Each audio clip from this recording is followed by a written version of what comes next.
Hello and welcome to the LIXNAW Research Project, Theatre Project podcast. I'm here with Dick Walsh. Hello. And Shane Connolly. Hello. And the idea of this podcast is that Dick sent me to do a lot of interviews and to provide research materials for a show we're making. Yeah, you're a good interviewer. That's why we've chosen you to do it. Yeah, that's apparent. But what is the show, Dick? The radio, the podcast, or the theatre show? No, the whole project. The whole project. Well, I'll try to sum it up very simply. Take your time. Yeah, I'll take my time. The show is basically we're taking the history of kind of 18th century LIXNAW and essentially as a reflection of 18th century Ireland even. And we've deep dived into it, like really tried to understand the economics, the butter markets, the land reclamation, enclosure, and all the kind of pertinent historical events that are happening at this time. And then at some point we're going to slide away from this historical knowledge, and which we've started actually in the last 2 weeks with the rehearsals, and put together a play, and a story. So that's the exercise. Have you ever heard it put as succinctly as that, Shane? In all your years working together? Probably not, no. I once heard you say, Dick, that you wanted this to be as factual as a textbook, as comprehensive as a fairy tale. Yeah. Wow. Yeah, that's great. Did I say that? Yeah, you did. I was very impressed. That was good. So you sent me off to... Well, we all went down to Billy's house, Billy McGlynn. Yeah. Who was we took a day off of the PhD rehearsals and we drove down to Dingle to meet Billy. Yeah. We were staying in Ballybunion at the time, and it's about, an hour and a half drive along the peninsula to get to Ballyferriter. Yeah. I didn't realise when he said come to Dingle, I thought it was Dingle, but Ballyferriter is another half an hour beyond Dingle, so. Yeah. Dingle's a metropolis compared to... Dingle is a very ancient town, very important port town in Ireland. For is a long it? time, medieval time, yeah. Maybe old. So Billy gave me about an hour of his time, and we talked about... he's a PhD in folklore. He's engaged in... He recreates old instruments and old materials like that. Yeah. And I think he does some archaeology. Yeah. But,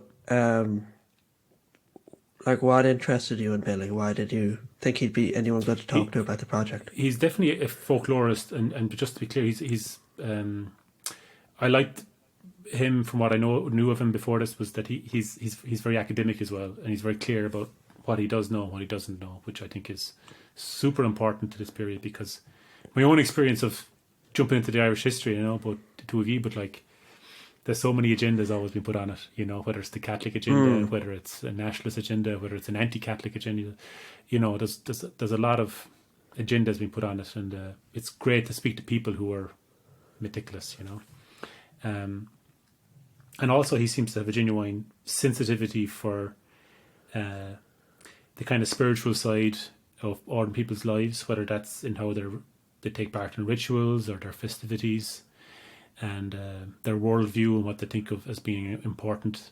And he does admit that he gets that mostly from kind of 19th century folklore, but still he speculates that it mightn't have been so different back then.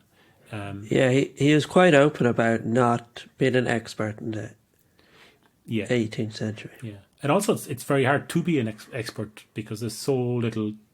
People at the time just did not document ordinary people's lives. They had very little interest in peasants, as they would refer to them. So, why? Why do you think that is? I mean, look at even these days. I find that every TV show, everyone's middle class. Do you know what I mean? We're watching. I won't get into too much, but we were watching. Oh gosh. It's the Highlander. What's the name of that TV show? Outlander. Huh? Is it Outlander? And it's meant to be back into 18th century Scotland, and it's still, you know, Yes. she's middle class. And she's like got servants and stuff, and you know, Well, there's nothing wrong with being middle class. So, Yeah. Shane, as an actor, do you find this sort of thing useful to listen to an interview like this? Definitely so. Definitely so. First of all, it was ridiculously interesting just listening to him talk about it, and I think the music idea that ran through it was great. Like he talks about the wake, the merry wake during your interview, and that really conjured up something for me inside. That really did conjure up, because I've been watching other stuff that Billy has produced. Like he's done a pagan rave. I don't know if you've seen that on YouTube, have you? No. Oh, wow. What was that? It's so hard to describe. It's exactly as you would expect. It's a lot of people dressed up in quite pagan outfits, you know, quite animalistic skulls and fangs and animal furs, and doing very traditional music, lots of really resonant drums, a butt mixed in with slightly more modern rave music. And it's fantastic. And what's really interesting, you should watch it. What's really interesting is because all these guys come roaring into a studio and they're doing their rave and they're going crazy. And the audience have no idea what to make of it. You should just watch the audience. There's one lady, Really? she's clapping. She's having a great time. And everybody else is there in their suit and tie. It's like, it's such a weird juxtaposition. But anyway, yes, for that idea, in terms of the show, I was thinking of the idea of the merry wake being an amazing part of a show, full of music, full of energy, full of joy, and full of weird juxtapositions as well. You'll hear about it anyway, but he talks about taking the corpse up and dancing with the corpse, which is so completely and utterly wrong for us now. But it wasn't seen as wrong then. That was seen as quite a good thing to do, because the person was still in that transition period. That 3-day transition. I think that's something so curious about the whole thing, is that I think a lot of people think that things just, the further back you go, the more conservative people get. Yes, exactly. But then when you're talking to Billy or listening to this, you sort of realise that they weren't conservative, they just had a completely different thing going on altogether. And definitely there was an energy to them. You know, that there was an energy to them. Again, I think my feeling is the same feeling that we all had when we thought about that, of a misery, of being in a ditch, eating, you know, porridge, and being cold and being miserable, and a leak coming in through the house. You know, that's my impression. It's a totally wrong impression, but that's not true. They had full, energetic lives, and they were energetic people, full of music and tradition and hate and anger and fun and laughter and jealousy, all of the things that we are right now.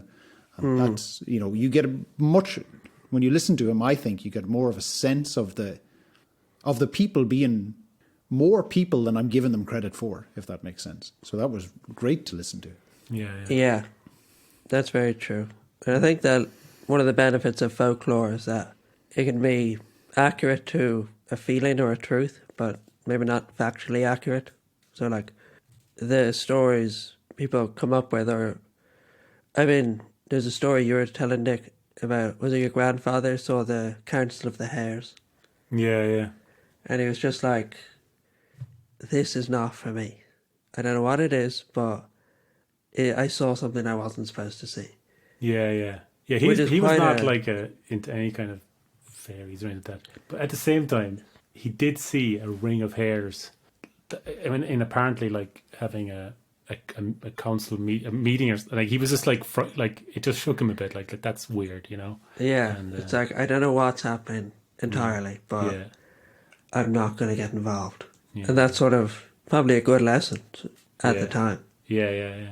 Like I think I know from my grandparents, you know, they would have a good laugh at people believing in fairies and the stories and myths around it, but like they didn't discount it entirely either, you know. It wasn't totally discounted, you know. And I like that. And to be honest with you, I don't discount it, you know. Who knows? Really? Of course not, yeah.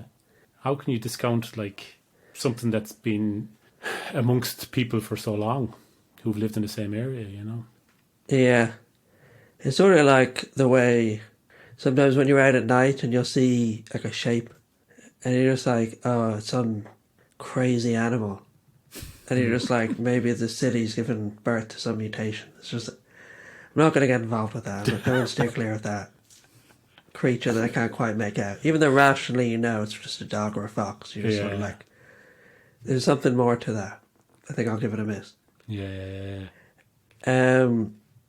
So will we just head on over to the interview? Yeah, Would let's that be listen the to thing it. to do? Yeah. Okay. Okay. See you on the other side.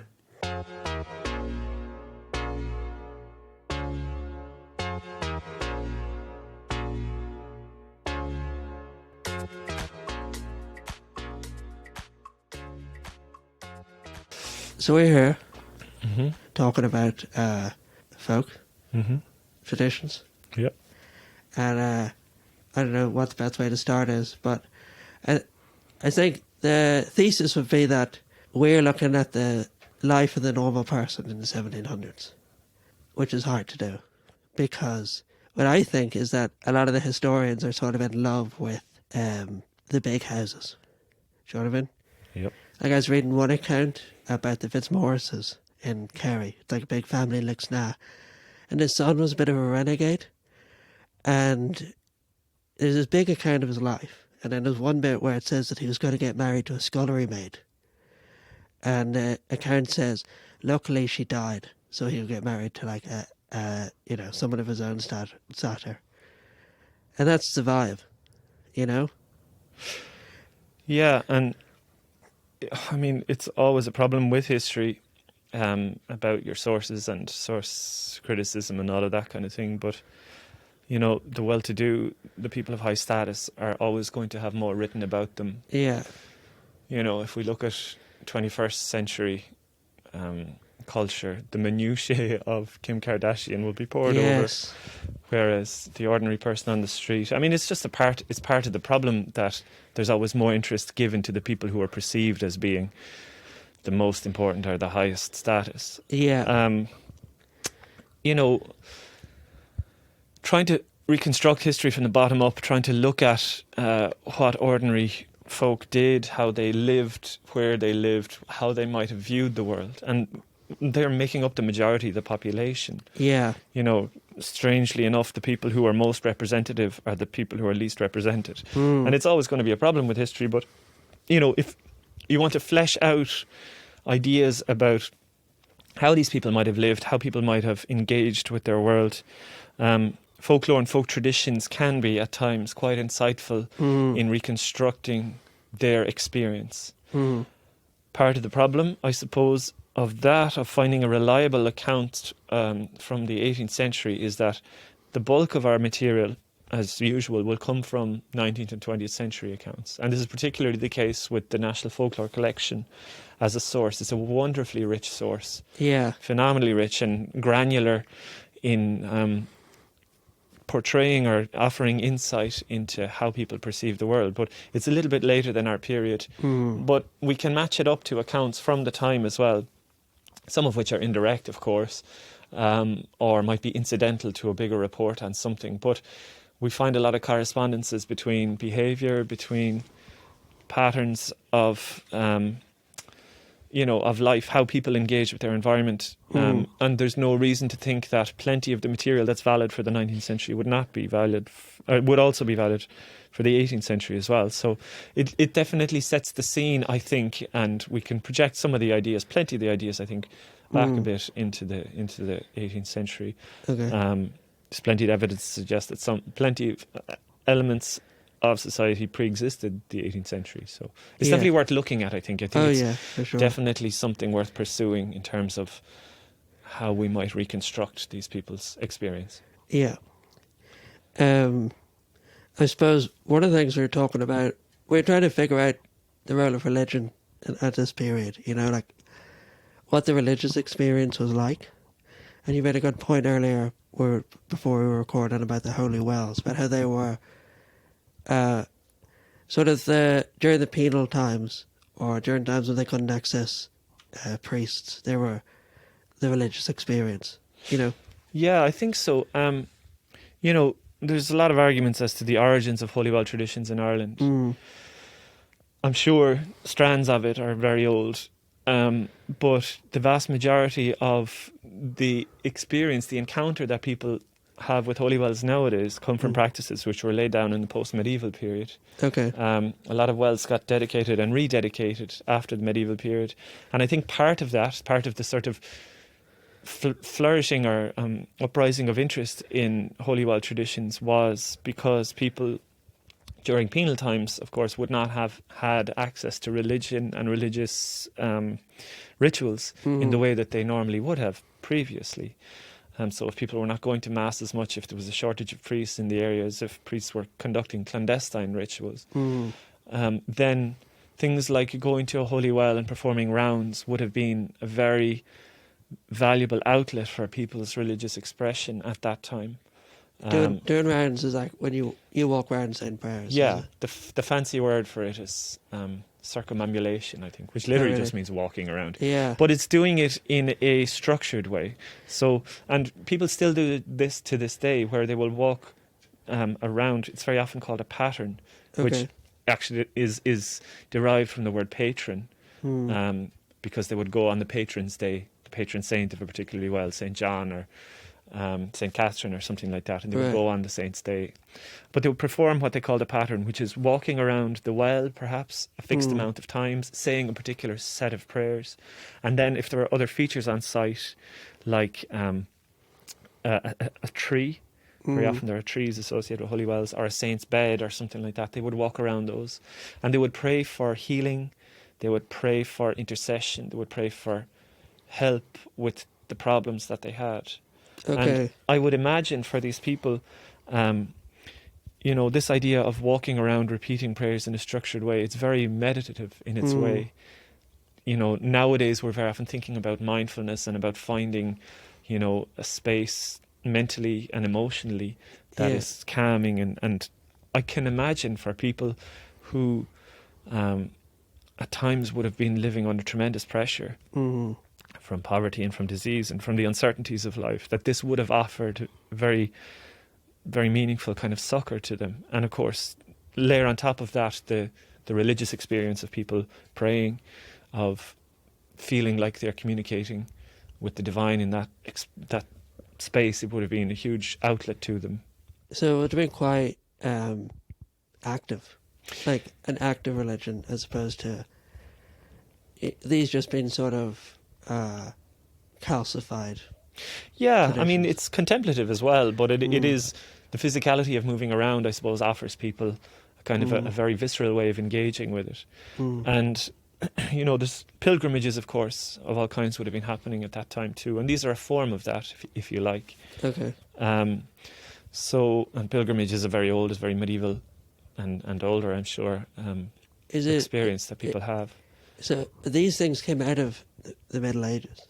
Was it they weren't sort of present before? Well, it's hard to know, and it's very difficult to put your finger on where religious expressions, where religious ideas first emerge. Yeah. And particularly when you're looking at the folk expression of religion, because it may go on undocumented for a long time. And there is a kind of a spectrum as well of not only beliefs but practices. So you have sort of the very sanctioned from on high kind of rules and catechism and that kind of thing coming from Rome in the case of the Roman Catholic religion. Yeah. And then you have what people on the ground actually believe, what people on the ground actually do, and sometimes they can be quite different. There's none of them, I think, that are not a valid expression of Christianity. It just manifests in different ways. But there's lots of things, pilgrimage to holy places and performing penances and doing rounds and all. These are old things that had been in Ireland for a very long time.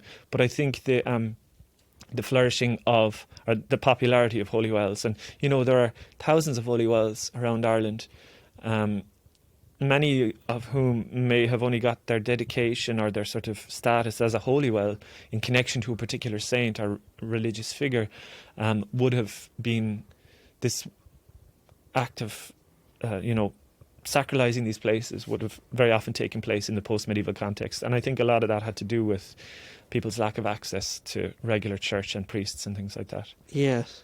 Another strand to it as well is that, as well as being religious places, holy wells were places of healing.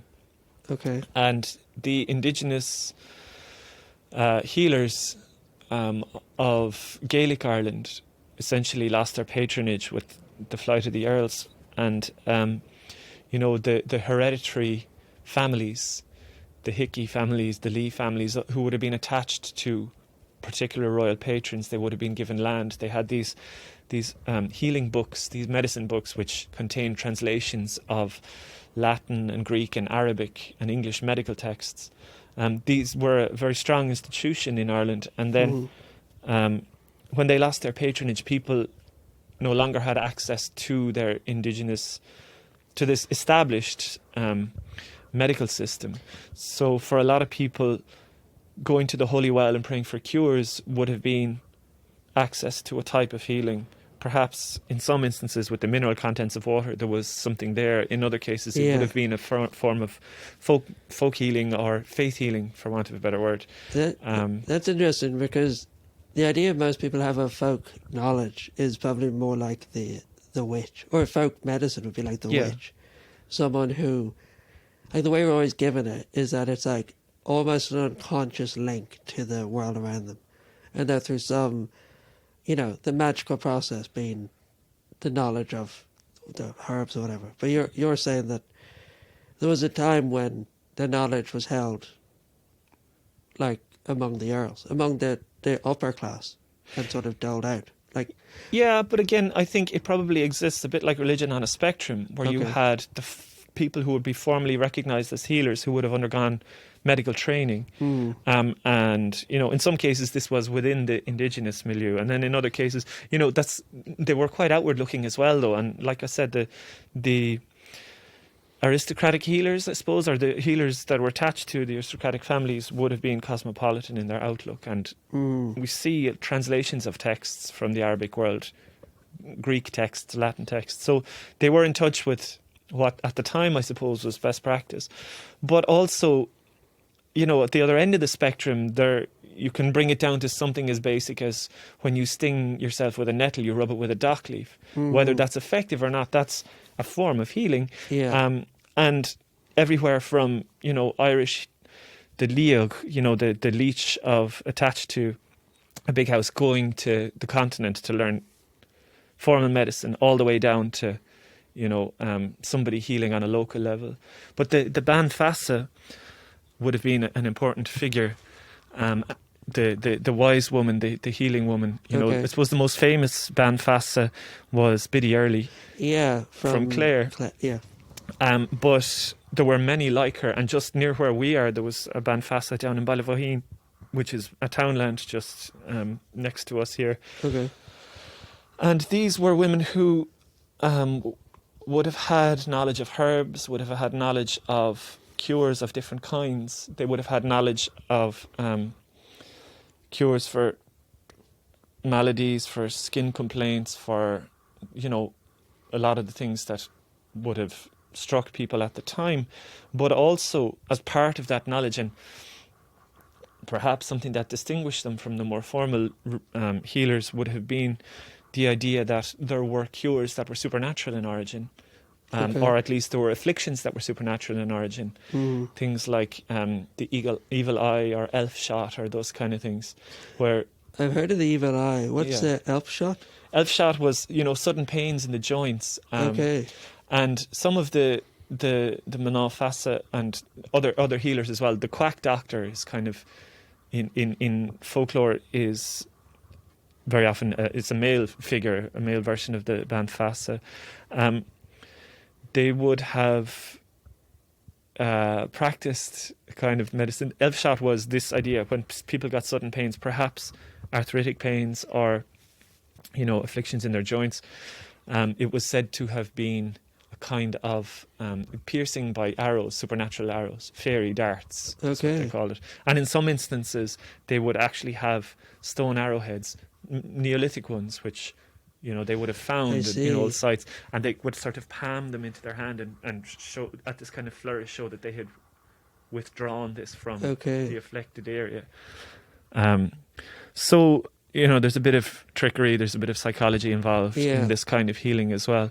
But in the lack of access that a lot of people had to doctors, this may have been the only access they had to healing. And I'm sure for a lot of the herbs, that it was meaningful, that it was effective in its way.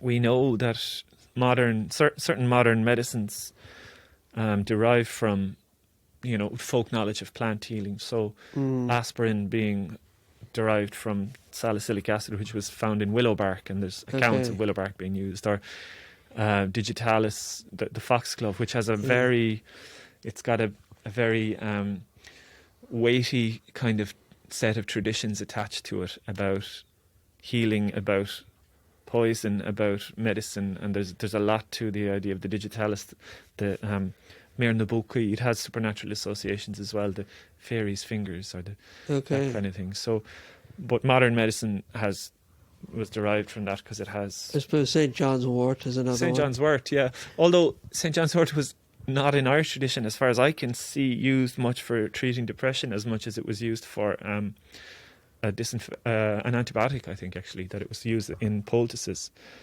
Yeah. But there's a huge wealth of herbs, and more than herbs as well. There's all kinds of different things in folk medicine, and it goes on a spectrum from the very formal to the quite informal.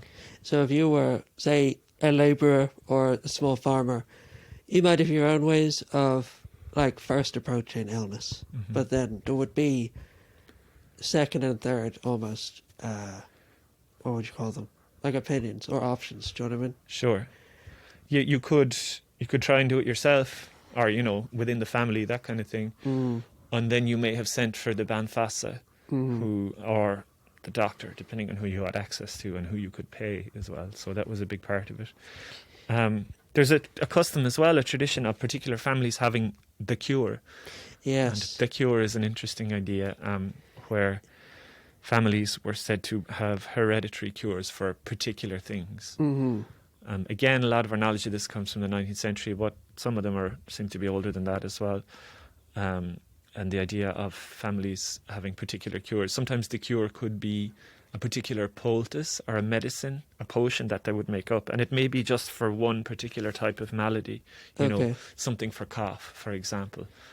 This particular family have a very good cough remedy. Right. And that was what they had, and they would guard it jealously.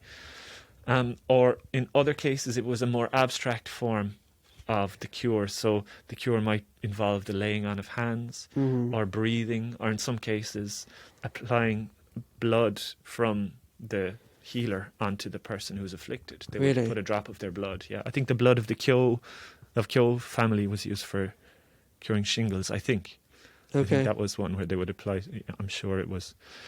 That's very powerful. Yeah. Like the idea of someone, like it's quite a Christian idea, like the blood, and to have the blood put on you. Like, if you believed in it, that would probably seem like the most powerful thing you could do. Sure. Sure, and faith comes into it a lot as well, and very often it may be accompanied by prayers or charms that invoked religious figures as well. Yeah. So again, drawing a hard line between faith healing and something that might have efficacy on a sort of biological level, So much of healing, of course, we know from placebo, so much of healing goes on in the mind as well. So I think that probably formed a big part of it. And was there I know at Biddy Early, she was, people liked her for her healing, but she was very unpopular with the church. Yeah, I think, a lot of the stories as well portray Biddy as a folk hero, and they have grown up after the lifetime of Biddy. Okay. But they portray her as standing up to the priests. Yes. But there is, I think, part of that, there is a sense of rebelliousness attached to folk heroes, and perhaps in the 18th century, people standing up to authority like that, be it priests or the government at that time, you see that sense in oral tradition that gives rise to people challenging authority, and for an underclass, for a dispossessed people, for people who did not feel powerful, oral narratives and beliefs about these figures was a way of giving expression to their dissatisfaction with their lot, and to use a modern term, speaking truth to power as such. Yeah. Figures like Biddy Early would have been, particularly female figures, would have been seen as a challenge to the authority of the clergy or the government, depending on the context. And I think that's part of where the sort of the friction and the sort of the dynamic there comes out of, is because she was a woman with status, because she was a woman who had power of a kind, that this was seen as a challenge to authority. You see other figures as well. Sometimes the Banfassa would have been viewed in that way. Keening women, of course, were seen in that way as well. Because Were they? Keening women, yeah, there's a lot of accounts from 19th and 20th century, mainly 19th century, but some earlier again, about, you know, the clergy. The clergy, I think, from the beginning disapproved of Keening. Part of it is because elements of Keening contradict Christian teaching. So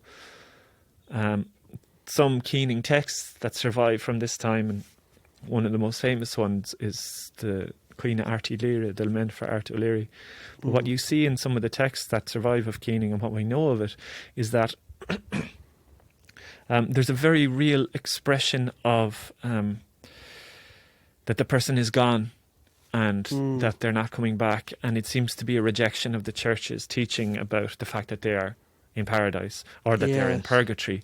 And for that reason, I suppose, but there was other reasons as well, and I think power comes into it. I think power is an important part of it.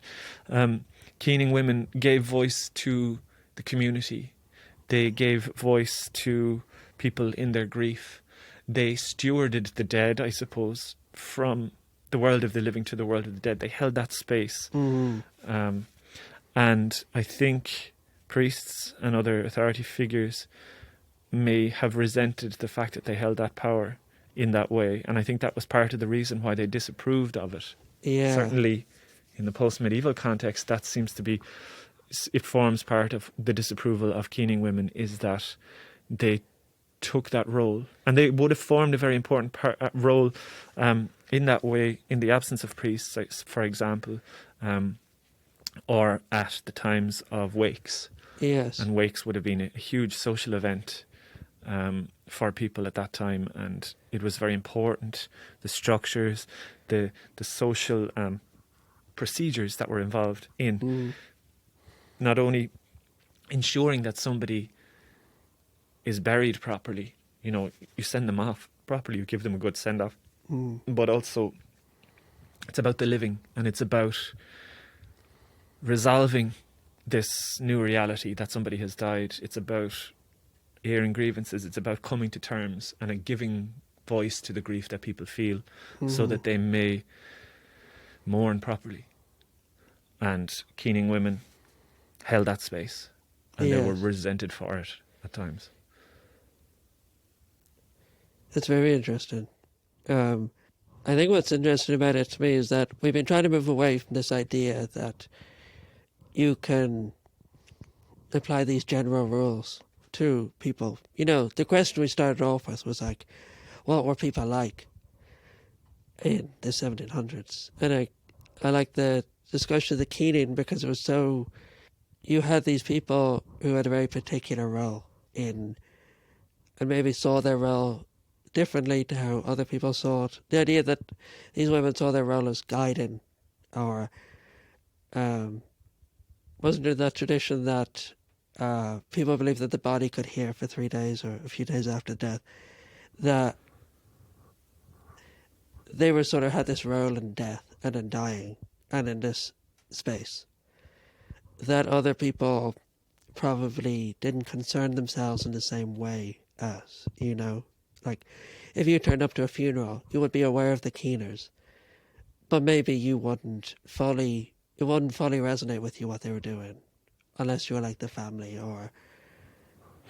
They were facilitators. Yes. And that's, I suppose, a good way of thinking about it, is that they facilitate the personal and the community outpouring of grief. I mean, a big part of Keening is the chorus. So it allows people to engage in the grieving process, and they would join in on the keen.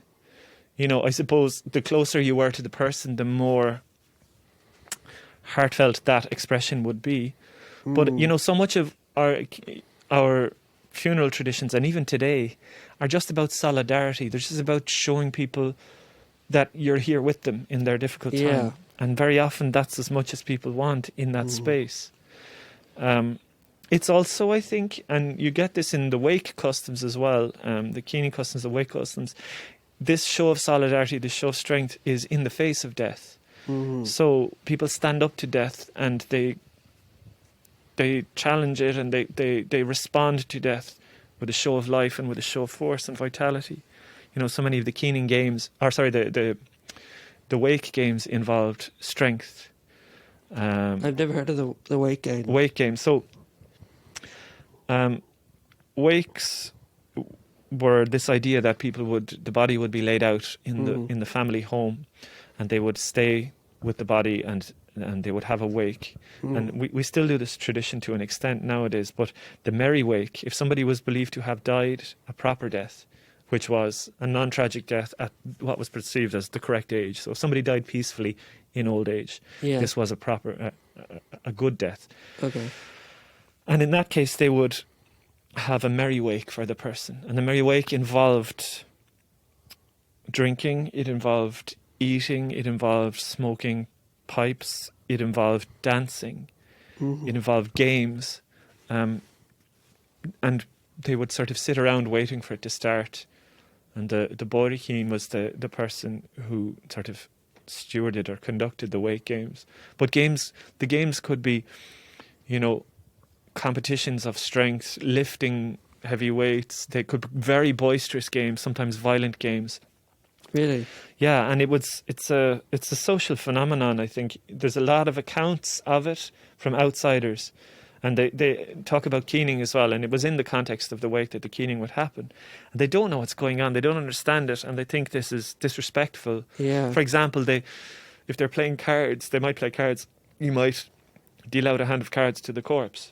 Really? Yeah, or you would pour out whiskey for the corpse. Or there's even accounts of people lifting up the corpse to dance. Really? And it seems disrespectful on the face of it, but it's precisely the opposite. It is in this space in between living and death, where people believe that the dead could still hear. This was about showing them that they were acknowledging the dead person. It was about showing them that they were respected, that they were continued to be involved with the games and things like that. But the whole thing is a spectacular show of force. It is a show of resolution in the face of tragedy, and its vitality and its strength. It's a European-wide phenomenon, this notion of wake games and things like that, and the formal lament as well. But to go back, I suppose, to the keening women, they were professionals or semi-professionals, and they knew what they were doing. That's it. Was it? I was actually going to ask. Was it like did they make the pure living off this, or was it a role within, like a mode within the community, a mode of being? There are certain professional keeners whose job it was to mourn formally. And their job is not only to mourn, but to lead others in mourning. So to facilitate them in their mourning. So they knew what to say. They were masterful in their ability to perform extempore poetry. So poetry on the spot at the time. Freestyle, I suppose, the equivalent of freestyle hip-hop of nowadays, but they did it in this way, relying on a lot of formulaic phrases, but still it was extempore, and it was of the moment and of the person. And whether they knew the person or not, they could lean into the stock phrases that they had and talk about the person in a respectful way. The more personal keens, like for example Cuoine Artie Léide, they talk about the specifics of Art's death, and it was performed by his wife, so it's extraordinarily heartfelt and tragic. But she also talks about the man who killed Art, Abraham Morris, the ugly traitor Morris, she calls him, and it's essentially a call for vendetta, she was speaking to the body, but it was for the benefit of those listening, and it was a call for them to avenge his death. So there's a lot of different functions that something like keening and wakes could provide to people. And would that have been something she could have said anyway, or was it, like, was she in a position to call for the avengement of that guy's death, regardless, or is that something you could only get away with in the moment of being a keener? I'm not sure, but there are airing of all kinds of grievances. Like we have some keening texts, which are wives, predominantly wives, talking to their husbands and castigating them for bad behaviour if the husband was abusive or something. That can come across in the keen. So it would be very loving and heartfelt, but also contain invective against the person. Right. And I mean, it's giving voice to, and who's going to tell a grieving woman standing over the body of her dead husband to stop now and don't be talking about those things. It was a socially sanctioned way to give voice and expression to these things.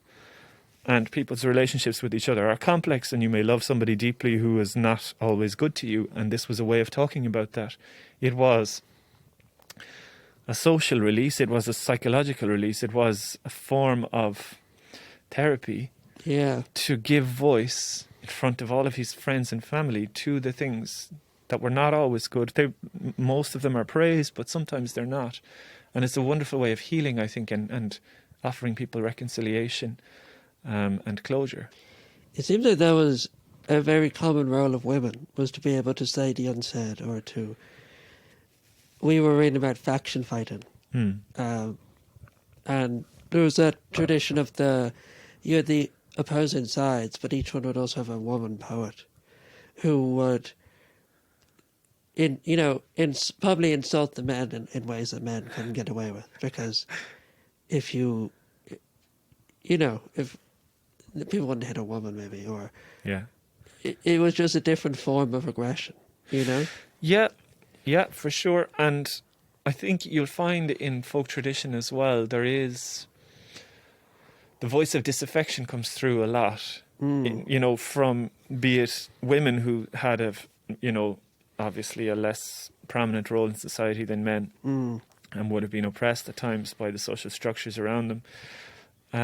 We find those ideas come through in stories, in legend, in folk tradition. Other dispossessed people, the rural Catholic peasant class, as they would have been referred to at the time, in their folk traditions, you'll find them giving voice to disaffection, giving voice to things that they were dissatisfied with in their own lot. And, women's voices are sometimes very clearly to be heard in folklore.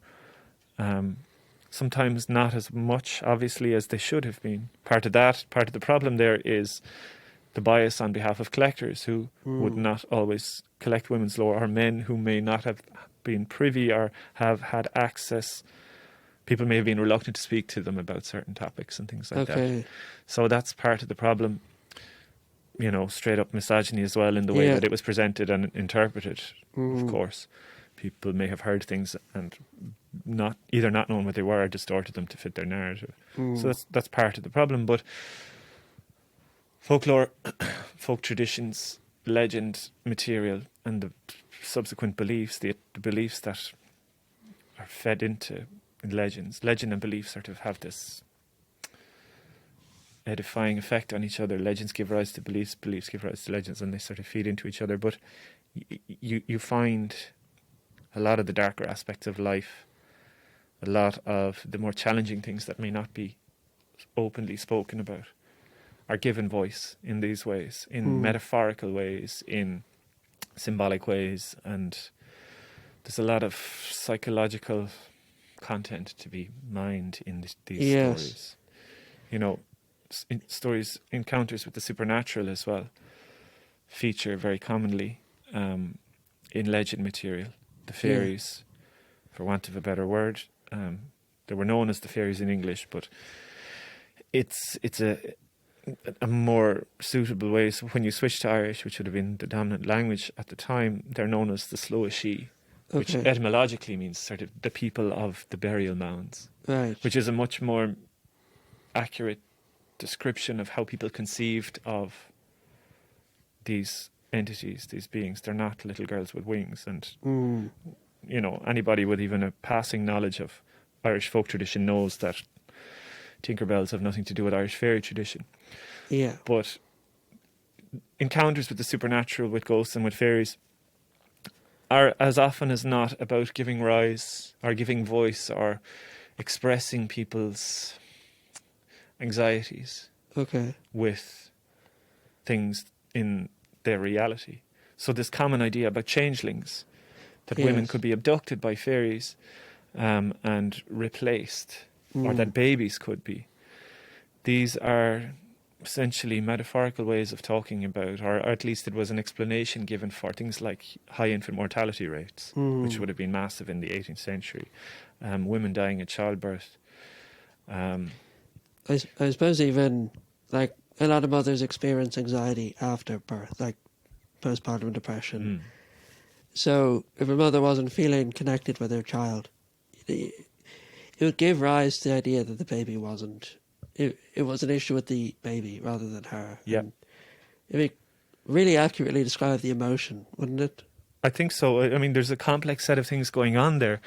As we recognise now, there would be anxiety around the danger of birth. Birth is an inherently dangerous thing in the absence of modern medicine. There is this notion of bonding, and sometimes it doesn't work, postpartum depression, infant mortality, cot death, unexplained deaths. But Yeah. even something as simple as, you know, a child's failure to thrive, there seems to be a psychological framework constructed around why somebody would believe that their child is not thriving, their child is not putting on weight, their child is not healthy and happy. It may be easier to imagine that this sickly being, which, again, in the absence of modern access to modern medicine, people would have known there was a very real danger and that this child was not going to survive. Perhaps psychologically it was more comforting to think that this was not really their child, that their child had been abducted Yes. to this otherworld realm and is safe there, and that this thing in front of them is not really their child. Also, you know, to really get down to the nitty-gritty of it and the darker aspects of it, for people in the rural poor living in these extraordinarily challenging circumstances at the time, a child who was sick, a child who may have been born with congenital defects, a child that may have had any kind of problem manifesting, if that child required tremendous effort, and as we know, people in a caring role need an awful lot of support Yeah. in order to care for people who may have all kinds of extra needs.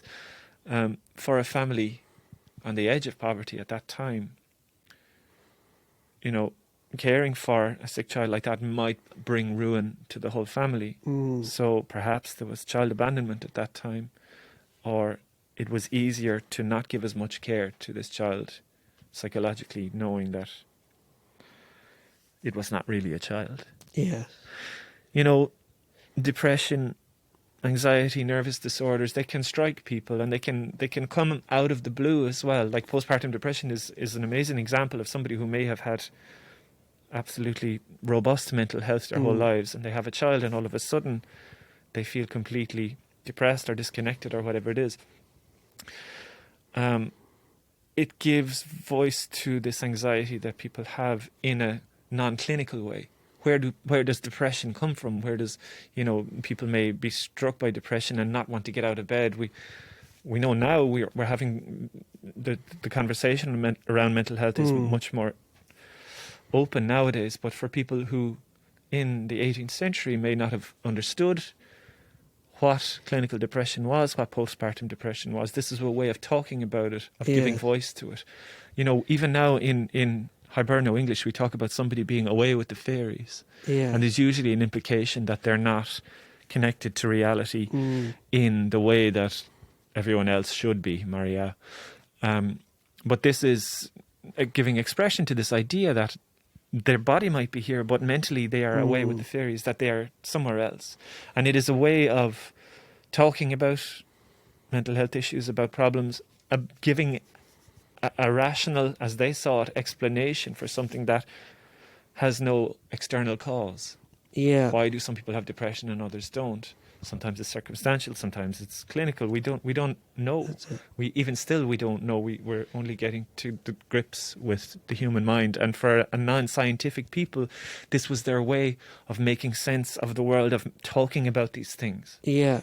Particularly his points of transition must have been very curious. You know, like the woman becoming a mother, or the, you know, child becoming born. It's, or someone becoming ill. Yeah. It's, if someone has been, say, depressed their entire life, we generally don't require an explanation, because you just say that's the way they are. But if there's a change in a person, that's where we seek an explanation, you know? So, yeah, these ideas really do explain those points, you know? They do, and they're part of a sort of a very big and very wide language about their reality. You know, fairy lore contains topographical information, it contains social information, it teaches people about danger, it teaches people about hygiene, it teaches people about a whole host of things. So, you know, individual legends, when you look at individual legends, they may be short, they may be pithy, they may not be particularly insightful on their own, but when you look at them as part of a big network of ideas, you realize that this was an encoded way of perceiving the world, which was at times very complex. Were there many like rituals of adulthood around this time when, you know, like we were talking about points of transition? Were people considered to transition into being an adult, or like a man or a woman? Were they? I think marriage was the definitive. Okay. Marriage was the definitive transition to adulthood, and you know, marriage. We have a very straight idea of what marriage is and how marriage works nowadays. Even, you know, it's in flux nowadays, but I think it was constantly in flux, and you see poetry and Courtivani and things like that talking about the state of marriage and society and social structures, how they affect marriage. But one of the things that comes across from a personal level is the way they spoke about people who were married versus people who weren't. So a man in his early 20s who was married was considered a man, where you may have a bachelor who might have been in his 60s, and people would have at times referred to these people as boys. Really? Yeah, so that was the definitive sort of transition point as well. That's interesting. So I read a story about, or an account by one of the people from the Blasket Islands, and he talks about when he was young, he got a pair of shoes, and it's sort of novel because only married men wore shoes at the time, you know? So that would fit in, you know? Yeah, I think that was the marker of what made a man and what made a woman. Parenthood, of course, then being another very important one. And a lot of the import of parenthood can be seen in its absence. So people who may have had fertility problems, we see the absolute social agony, I suppose, that these people went through, because it was seen as a curse, I think. Yeah. They talk about it in that way. And there's lots of different rituals and customs and traditions that talk about promoting fertility. Yeah. And ensuring people had plenty of children. And that's really coming from both angles. Like the church would have really looked down on someone being barren or infertile, or, you know. Yeah, it changes, I suppose, a little bit, but for the most part, it would have been considered a very important thing to do, to have as many children as you could. And you know, I'm just thinking of later folk traditions, which I presume some of them are quite old as well, about couples going to megalithic tombs, to wedge tombs in particular, and lying on the capstones of these tombs. And presumably when they're lying on these capstones, they may have been lying in the biblical sense as well, Yeah. in order to conceive. Or Okay. things like putting a Bridget's cross under the mattress of couples who are looking to conceive as well. So Really? there is this, there's, again, it's a bit like, medicine or folk magic, where you would draw the line, I don't know if you can, and religious ideas all sort of being an interwoven part of these people's lives. But, that was the cure for infertility, and infertility was seen as a curse or an affliction, and people took steps to ensure their fertility. Okay. I presume as well, for a lot of people in 18th century Ireland, having a lot of children would have been a social safety net too, where Yeah. and I suppose you see that in countries even now that don't have robust social programs, that people very often have a lot of children in order to hope that they will be looked after in their old age. And when you increase education and when you increase social protection, family Yes. numbers, and offer people contraception, that access to contraception, that people would have smaller families. So in Yeah. that context, it's much more than, I suppose, just religious edicts telling them that they had to have lots of babies. That it was an important thing. And with the potato, really taking off in the 18th century, Yeah. people were having large families and could more easily feed more children with a smaller amount of land. That was the thing that sort of boxed them in and made Ireland be in such a vulnerable and precarious position just prior to the famine, was the over-reliance, because people were having a lot of kids and were able to feed them. So that, what really took off in the 18th century set the scene for what happened in the middle of the 19th century. Yes. So. To change subject, will there be a lot of music? I'm just aware at the time. Would there been? Are we aware of the musical traditions at the time? Because I think sometimes stuff we think of as really old comes out much later than we realise. Yeah. We have far more information on music from the 19th century than the 18th, but what we do have, we know there was the last vestiges of sort of the native classical music that would have been played by the harpers. Okay. Was collected by Edward Bunting and written down, and that would have been, a lot of the aristocratic culture, the formal poetry, the harp music, the classical culture, the high culture of Ireland that would have been flourishing for centuries in the aristocratic Gaelic milieu, became mingled with folk tradition at that time. So the music and the poetry and the literature, the folk literature, is sort of a hybrid of, if you want to call it, high art and low art. And a lot of the poets, the 18th century poets, they would have been of a tradition that stretched back to the medieval role of poets, which would have been quite high. Okay. But they were sort of, and there's a lot of the political poetry was coming from these poets who were quite aware of the social change, the language change in the 17th century, in the 18th century, and they saw themselves as the bearers of a tradition which was essentially dying out. Really? Yeah, and I think the music, there would have been folk music of all kinds that would have always persisted, and we're starting to see new instruments coming into the tradition at that time. But and again, high music and low music, the dance music that would have been played at fairs and things like that, and social gatherings. But I suppose the most important of it is this harp music that was collected in Belfast by Edward Bunting. And what was the change seen as? Like, did they have an awareness of what the old tradition was and what the new tradition was coming in, or? Yeah, and it depends on who's speaking, but Okay. the poets as a group were incredibly aware. There's a lot of poetry from that time. The Ashling poetry was very plugged into the social, political and cultural change that was going on at the time.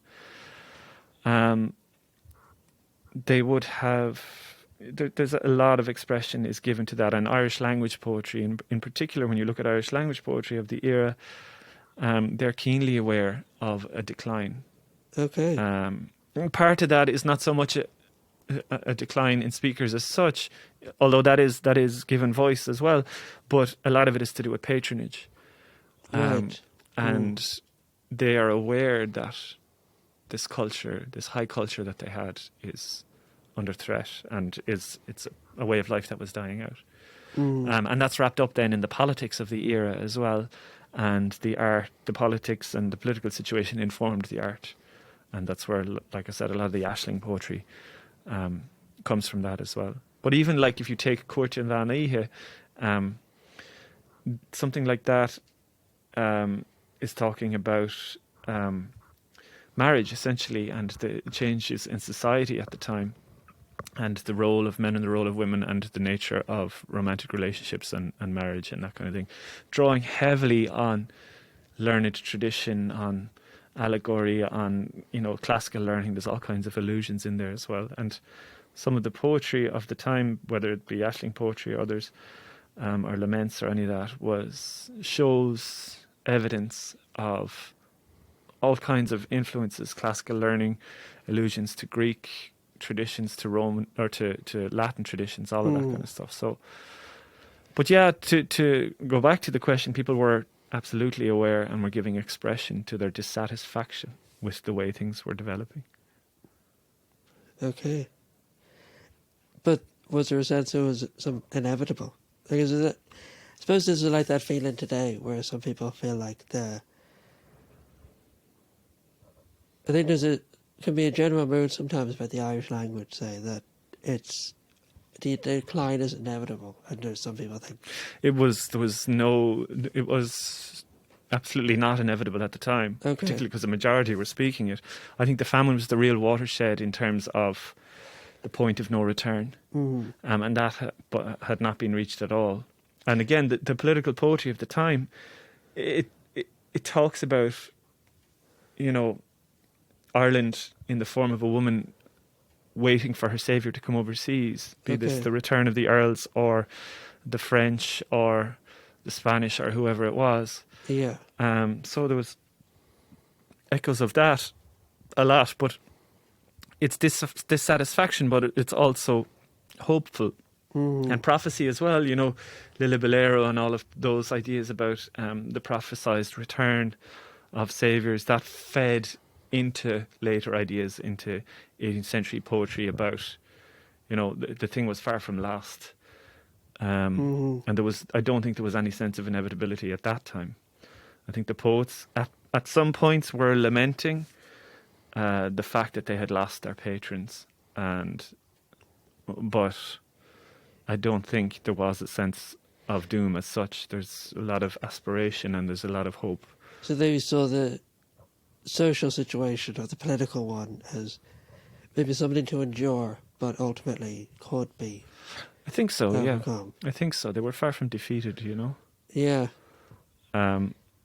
So I suppose if you look at nationalism in the North today, there is a sense of very often not accepting things the way they are, and an aspiration that at some point the tide will turn and that Ireland will become reunited. So you could draw a parallel to it in that sense, in that there is this aspiration for change, this hope, this goal that they had in mind. Yeah.